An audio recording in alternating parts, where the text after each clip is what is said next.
Hi everybody. I hope you're having a good Memorial Day. I just wanted to quickly upload one more black screen video because it occurred to me that on one of my newer uploads I had mentioned inquiring with the vet about a catnip overdose, and I don't think I ever shared that. So information is power, so I'll go ahead and share. This happened quite some time ago, like probably close to a year.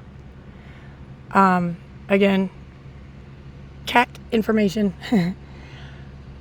I don't know if anyone has ever seen these before, but they actually make paper bags that are infused with catnip, and it is intended to give to your cat to play with. When they touch the paper bag or crinkle it, it activates the oils.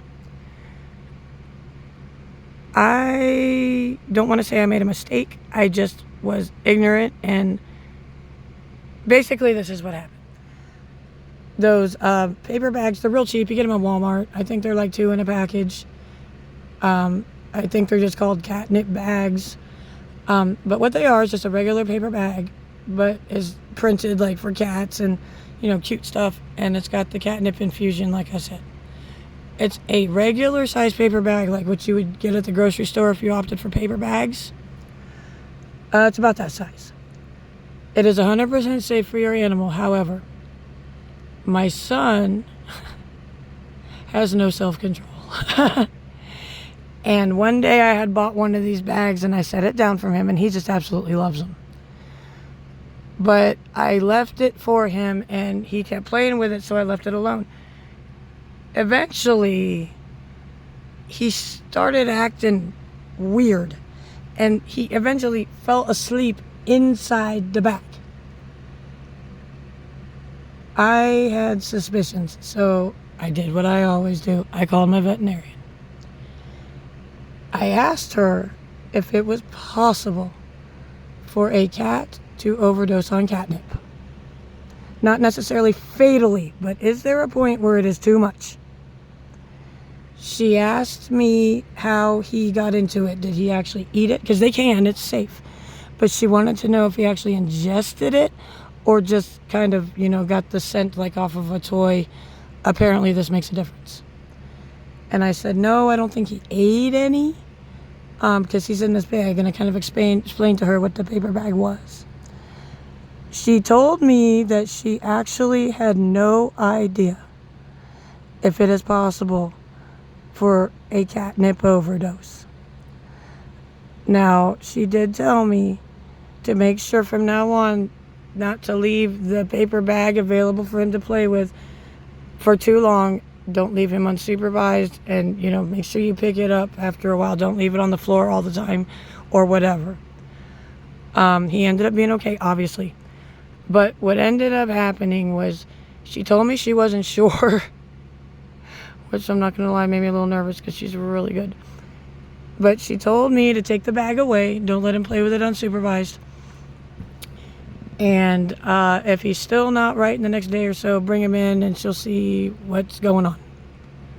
He ended up being okay. He ended up not needing a vet visit. He was completely stoned off of his butt for about 2 days. Just kind of lazy. He wasn't acting weird or anything. Just, I think it might have been messing with his mental a little bit too, because cats, they chase invisible bugs and stuff, but he was acting weird. But after 2 days he was fine. So I just want to caution anyone that does give catnip to their babies. If you have any questions or issues, or if they react weird, as always, call your veterinarian. I am not a professional. I am not licensed. I only share my experiences. And as you know, every cat is different. But her advice to me was to keep them supervised. I definitely would not supplement the bag with loose catnip. That would be probably too much. She also told me to keep it away from him until he sobered up. So he did finally sober up, and he is fine. But I just wanted to caution people that give catnip to their cats not to get carried away and to supervise them. And if you're using one of those toys that it's infused where you don't really have control over how much you put in it, don't let them have it for more than an hour or two. Pay attention to the behavior. If they've never played with it before, you may need to take it away sooner if they start acting weird. So, just wanted to let you know, I really didn't discuss with her loose catnip leaf, fresh catnip, the kind that you grow. So I would just assume that the same would apply. If you're growing your own catnip, keep it out of reach of the cat so that they can't just help themselves. Limit the amount of catnip you give them, especially if the toy already has it in it. Make sure you read the directions. Some toys are specific in saying that you are supposed to put catnip inside of them. Some of them already have it. Now, when I was traveling, I did find a very cool pet boutique, and they sold this tin of catnip, but it wasn't your typical leaf. It's very, very, very potent, and it's like a powder. I bought it in Louisiana. I don't know where all it is available because the pet boutique that I bought it at in the French Quarter, I don't know if they're like a chain or if it was just like a little store that they own and they live in Louisiana. I don't know. But if you ever come across this stuff, it's like a brown powder. It's very fine and it's very specific on the directions. Just a tiny, tiny, tiny bit. Don't ever mix that with leaf. Don't mix it with infused toys because it is so strong that I have a suspicion, though I have yet to prove it, that you may get the same result in terms of them being stoned for a couple days. So just wanted to let you know because when you love your fur baby, you know, you always want to make sure you do what's best for them. So again, I can field any questions that anyone may want to ask me, but I want to stress that I am not a vet. I am not licensed. This is experience only. So if it's one of those kind of questions, you can ask me, but I'm probably going to tell you to call them. So keep that in mind. Keep your baby safe. I hope everyone had a wonderful Memorial Day. And as always, be good to each other and be blessed.